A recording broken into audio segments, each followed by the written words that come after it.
Hello, USA Cycling. I'm really excited to be here. I'm Sonya Looney, I'm Laura King. and we are new moms. We both have infant babies, and we're really excited to answer your questions. So let's just jump right in. The first question submitted was, how long did it take you to get back on your bike after pregnancy? And Laura, do you want to start with that? Sure. Um, it took me, well, I was back on my bike 6 days postpartum. I know that sounds really quick. I think that cycling and any endurance sport kind of trains the body to adapt to a cycle of breaking down and repairing. I think that was in some way helpful. I feel like also that was helpful for recovery after labor. I began just with walking. Right after we left the hospital, we went for a little walk outside, and throughout the week, I built up my walks a little bit longer, and by day 6, all the signs in my body were pointing towards being ready to attempt a ride. I also was surprised that sitting on a saddle felt okay. I think that's why a really good bike fit is essential, and I think having a saddle that really supports you well, it should have most of the pressure be on your sit bones and not on your tissues. So I think that was also helpful. But I think the most advice I would give or the best advice I would give is to trust your body and intuition rather than just a blanket recommendation. Your body is really clear with giving you signs and signals of what is appropriate for you. Yeah, and I was really inspired by I'll say how fast you got back on your bike. And there is another awesome woman, and I read that she had had a C-section and she was back on her bike after 2 weeks, which was a surprise to me because, as you mentioned, the blanket recommendations say 6 weeks. I've heard 3 months. Like a chiropractor told me over an email. I made an appointment recently for a postpartum appointment because they're starting to open things up now. And she told me that she didn't think I should be riding my bike until 3 months postpartum.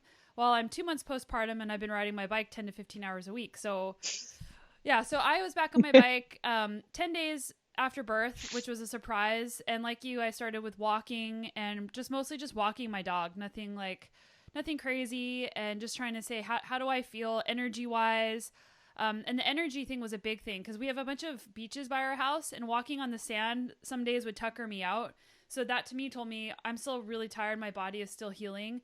And I was nervous to sit on the saddle for the first time, but I got on my bike several days after I felt like I should. So I wanted to make sure that I pushed myself out far enough where I was hungry to get on my bike and felt like my body was ready.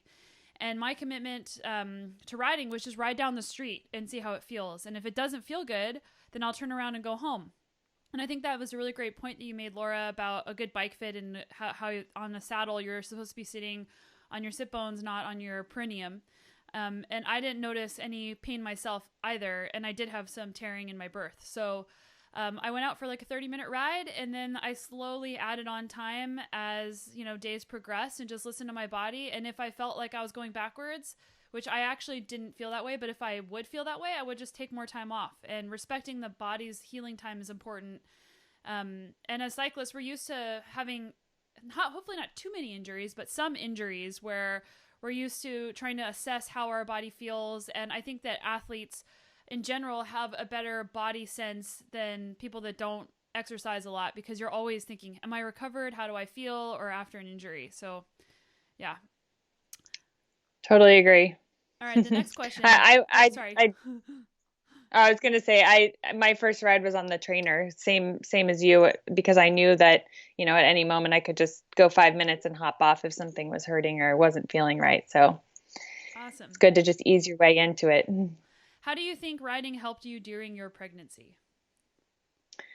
Oh, it helped me in so many ways. I think most noticeably, it helped me adjust and cope with so many of the rapid changes. You have physical changes like gaining weight or even morning sickness. You have hormonal changes, which have you feeling maybe positive in one moment, anxious or down the next moment. All those things take some getting used to. Every time I went out for a ride, it really helped to stabilize my emotions, and it lifted my spirits. It helped me feel normal despite all of the things that were shifting and changing in my life. And it also really helped me maintain my community. And riding a bike is a really important outlet for my social life. It's where I spend a lot of time with my friends. And so that was really key to helping me not feel isolated.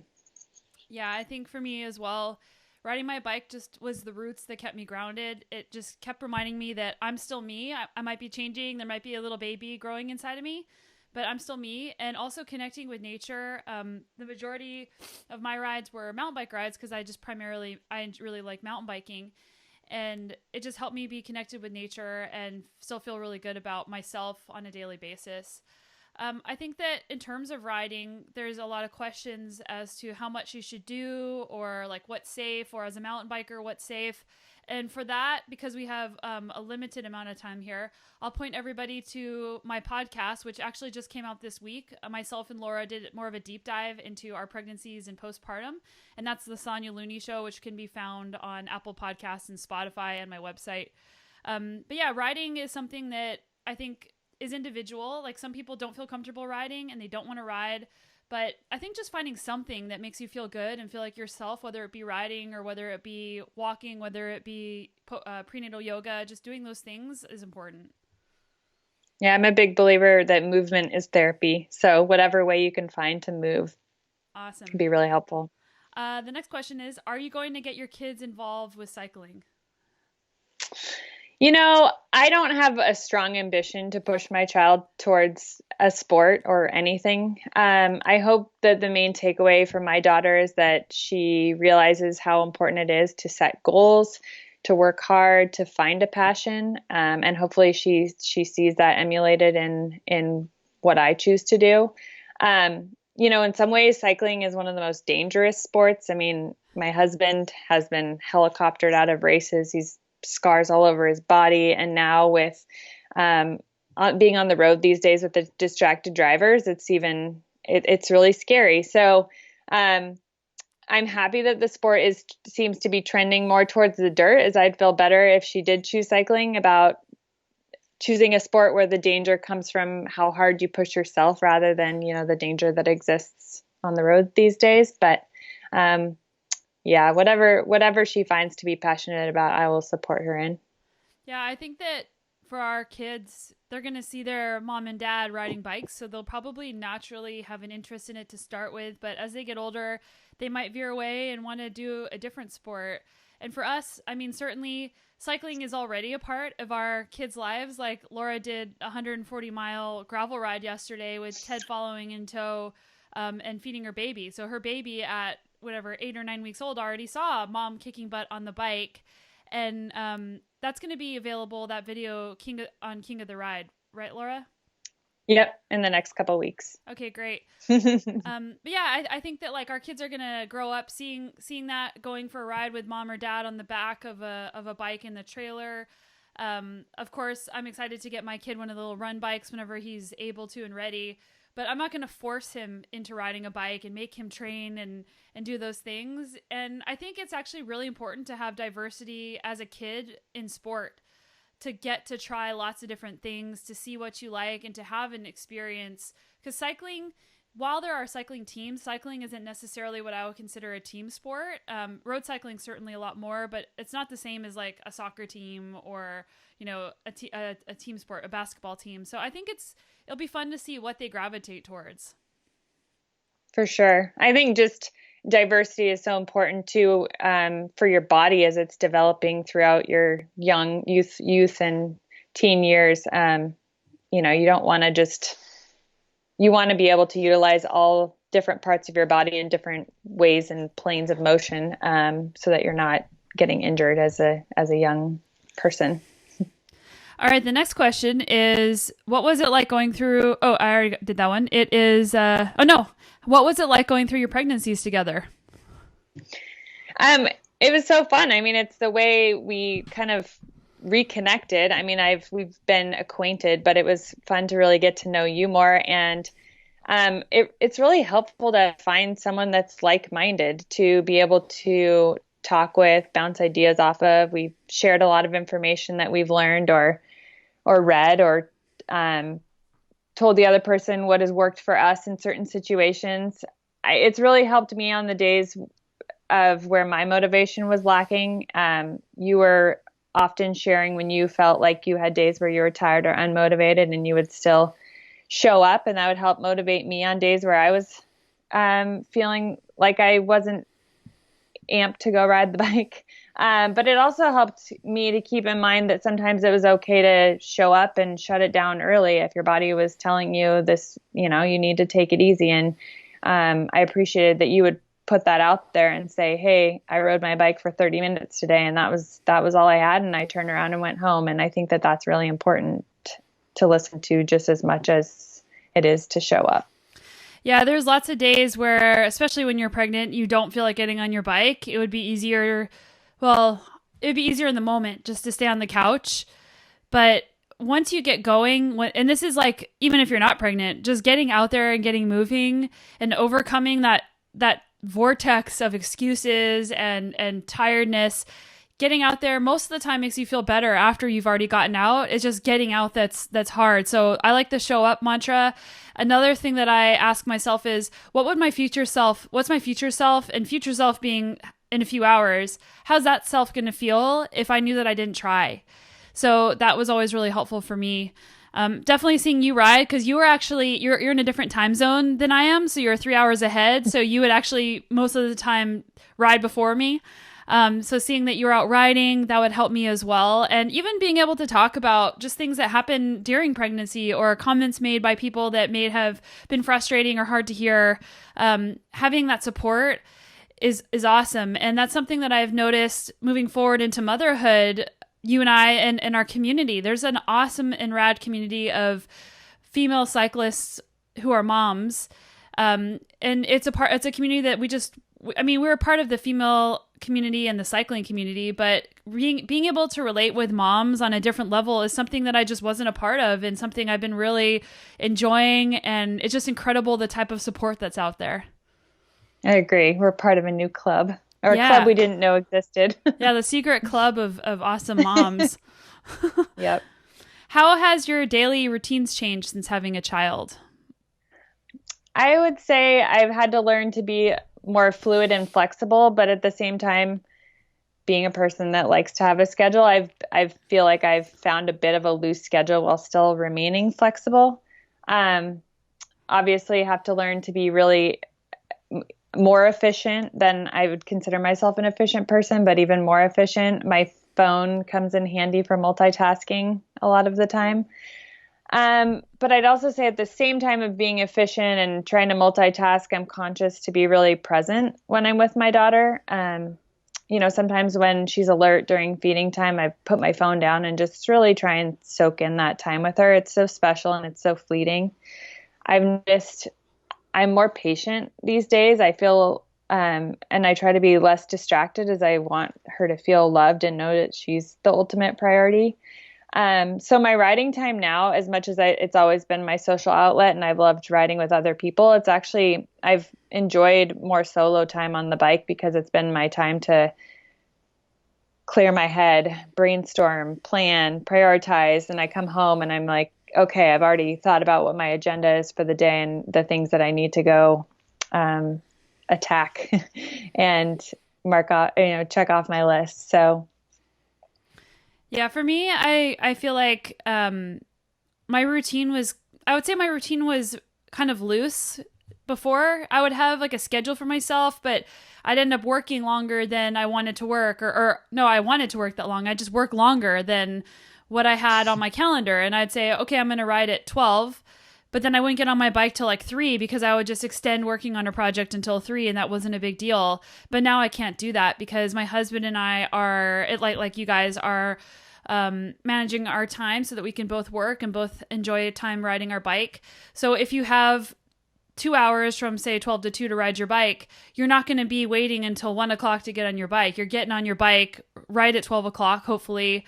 You waste way less time getting ready to ride. Like, it used to take me forever to get ready to ride, and now all of a sudden I'm on my bike really quickly because I have to be. So it's made that time more valuable. And just in general, with all of the things that we do, the value of an hour or of 30 minutes, we get so much more done, and we're like, wow, we had 30 minutes and I can't believe how much I got done in 30 minutes. So time and the value of time has become even more important. And time is is the only resource we have that you can't ever get back, really. I mean, once time is gone, it's gone. So being able to value your time is important. And for me, I have a lot of different things that I'm passionate about.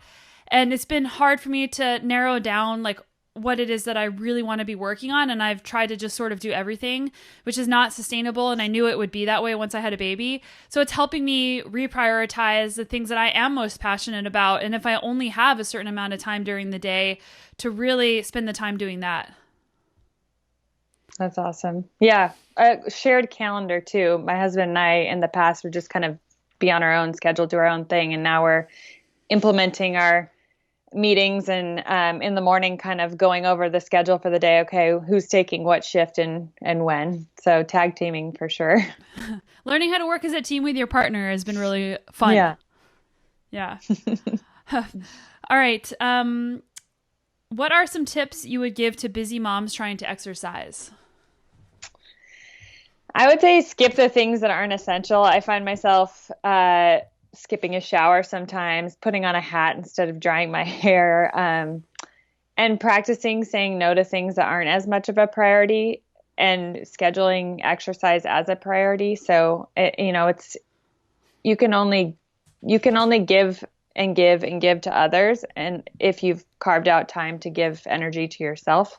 So seeing exercise as an important part of, giving to yourself. Like you have to be able to pour in to yourself before you can give to others.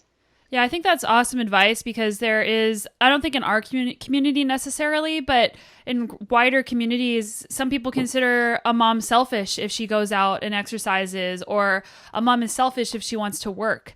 And that's not the case. Like you said, you have to be a happy and healthy person in order to show up as the best mom you can for your kids. I love your tip about the showering, and sometimes I'm walking around with barf on my shirt because like I'm not going to spend time to change my shirt because he's just going to barf on it again. I also think that just finding ways to put in little tiny things can make a big difference as well, because sometimes you don't have 2 hours, sometimes you don't even have 30 minutes. So like for an example is if you just want to, if your baby's on the floor, like do a plank for 30 seconds. 1% matters, like doing 1% every day just to be a 1% better, even if it's something you're only doing for 1 minute or 3 minutes or 10 minutes, that helps you be better in the long run. So trying to prioritize longer stretches of exercise that make you feel good, not using exercise as punishment, not using exercise as this negative thing, use exercise as a way to recharge, and then fitting in little things you can. Like sometimes I add in like stretches while I'm standing there trying to soothe my baby. Just little things like that make a big difference. One other tip, as my daughter is now almost 9 weeks and we're getting into more of a schedule, and she goes to bed around 7 or 8 p.m. I try and get to bed almost on her schedule, not quite at 7 p.m., but if you want, it's the way to maximize sleep. So that's been helpful. Yeah. I remember when you told me that helped me get myself to bed a little bit earlier because I'm not an early to bed type of person. Okay. What are you doing to get more women on bikes, and how can people help? During this strange COVID time, we've had to be creative about the ways we are in community, especially virtually with others. I've recently become a part of a Girls Gone Gravel group on Facebook. And my friend is the admin for that group, and there are over 500 women, and it's been really cool to be a part of it. It's a community. Everyone's very engaged. It's the most, I've never been a part of a Facebook community where there's so much conversation happening every day and encouragement. And it's just a really uplifting environment. It makes me really excited for the future of the sport with that kind of camaraderie and positivity happening. So I would say, what are we doing? I'd encourage everyone to join this group on Facebook. I think it's Women's Gravel Cycling Group. And you can go to girlsgonegravel.com and learn more. But we have a challenge coming up for my husband, Ted, has this DIY gravel challenge, which is trying to ride the distance of the races that we're not that we can't take part in because of the COVID-19 virus. And as this female community, we're trying to encourage everyone to take part in do-it-yourself Dirty Kanza. And Dirty Kanza has numerous distances available, so you can start even with just 25 miles. But along with that, we're going to have some clinics and online webinars and just try and answer any questions that people might have, or, that try and just also help motivate and encourage others to have a goal and to go after it. So that's one fun thing we're doing throughout the month of May. That's awesome. I'll have to join that group. I think something else that you and I are both doing really well are just being a resource for women in general, whether you want to be a mom or not, just being an example and a leader in the community through writing. And both of us have contributed to this great website called ProKit, which you guys should check out. And just in general, being there on social media. You're Laura Cameron King and I'm Sonya Looney 1 on Instagram. And we both have received lots of questions and messages from people where we can provide one-on-one support. And again, whether you're a mom or not, I think that having mentors and friends in the community is really powerful. And that's something that's helped me through my career as a cyclist, is just having people that I can talk to one-on-one, because some people love groups and some people are really uncomfortable asking questions in a group. So having a variety of information out there, and also just doing more things like this where, involving multiple women whenever you are creating some piece of content for people to hear, because it helps to include other people, and it helps because people see themselves in your story, and having multiple stories out there is just so much more powerful. Very true. Please, if you have questions, feel free to DM us, reach out to us. I love answering questions and having a conversation. So me too. It's why I like spending time on social media, is because I really enjoy connecting with other people. All right. So Laura, tell us more about Rooted Vermont. Well, Rooted Vermont is a gravel cycling event that I co-founded with my husband, Ted King. We have lived now in Vermont for about 2 years now. And the reason we put an event together is due to the fact that we received a lot of messages of interest of people seeing, Vermont is a state with more gravel roads more dirt roads than paved. And so a lot of people were seeing the social media we were putting out of the awesome terrain and asking, when are you going to have a gravel event? And that kind of got in our head, and we decided that we wanted to provide that to our community. And it's last year in August was our inaugural year, and it went off without a hitch. It was awesome. We really prioritize the party afterwards as much as we do the ride. We feel like the celebration and the community coming together is an important part, and the food and the beer and the cider and all the things that we love about Vermont, we really want to showcase. So that's a big,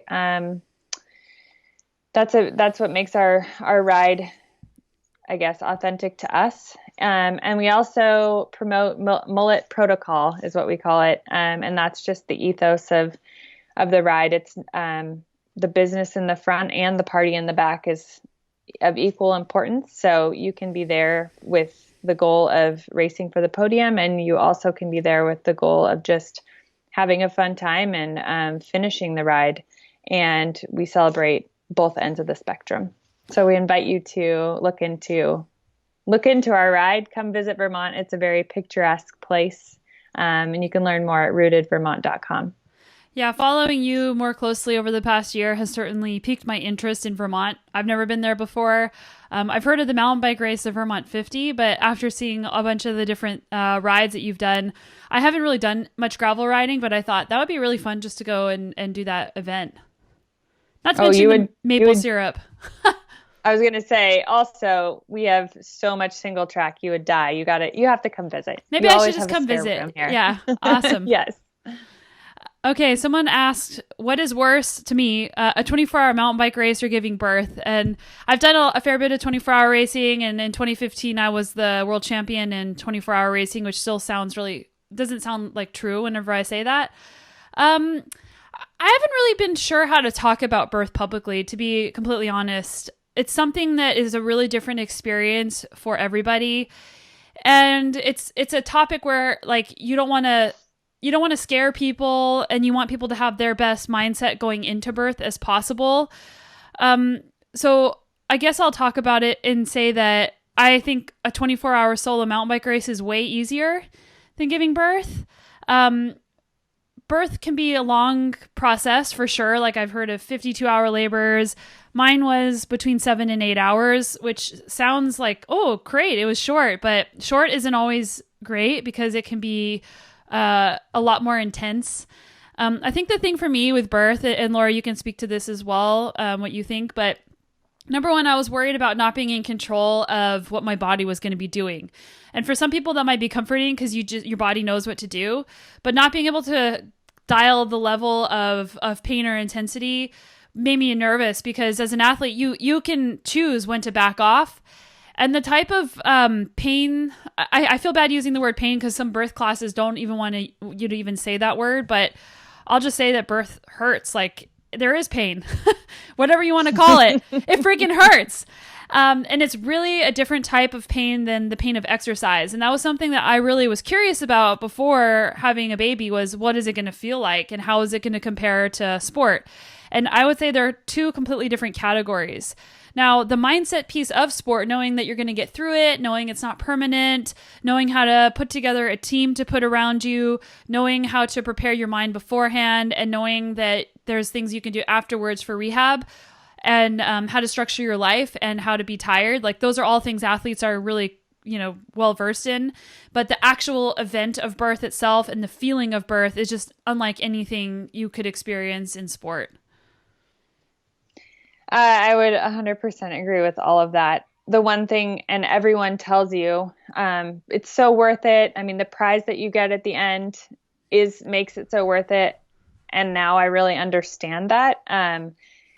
It is so painful, but at the same time, that pain, once it's over with, it is like a hard endurance effort that you kind of you forget a little bit about it. You forget how bad it really was. At least I've been able to focus more on, I'm just so in love with this little human, and I would do it all again in a heartbeat.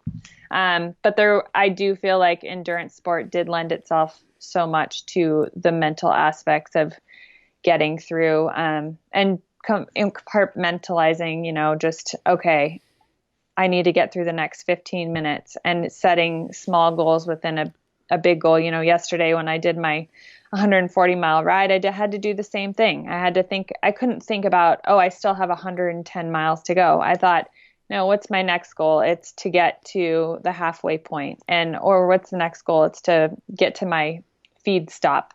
And those are the things I think we learn as athletes that help us to get through any challenging situation. Yeah, another weird thing about birth that I just thought of is you don't know how long it's going to be. And that's another weird thing, because when you sign up for an event, you kind of have an idea, at least in terms of distance. You might not know how long in terms of time something's going to take, but when I get to 140 miles, I'm done. Or when the clock strikes 24 hours, I know I'm done. And you don't know when you're going to be done when having a baby. That is a real challenge. So letting go of control and just trying to be in the moment for me was what I had to focus on. Yeah. And after that, I just thought to myself, like, people who have had babies are incredible because for me, I actually would say that it was really hard to process what I went through. Like for weeks following, I said, I never want to do that again. That was horrible. I'd say just recently, the memory of it is starting to fade away, and into being what it was, and saying like, yeah, okay, I could maybe do that again. But it was just really surprising to me, and I'm trying to be honest without being too upfront about the details, just because I want other people to know and be prepared that, yeah, like, it might not be the the hypnobirthing, I did the hypnobirthing class where like someone's sitting in a bath and their eyes are closed and they're silent. And no, like I wasn't silent. I was surprised that I was screaming, and that caught me off guard. And I was afraid to be vulnerable in front of strangers, like a midwife or a doula or a doctor. Like you see them, but they're not really like in your inner circle of close friends. And for me, showing pain like that, or showing like emotion like that in front of people I don't know, and also, you know, being semi-naked, like I was worried about that. And when I was in the moment, I really didn't care. So those were all really big challenges for me as well. And then after a while, bit by bit, you have to start just letting go. And I mean, and just accepting, like, you know what, it's okay to express pain. And expressing it actually helps you work through it. So, but yeah, it's hard to put that out there. And when you just want to put up you're used to kind of putting up a tough face and, kind of gritting your way through it. yeah.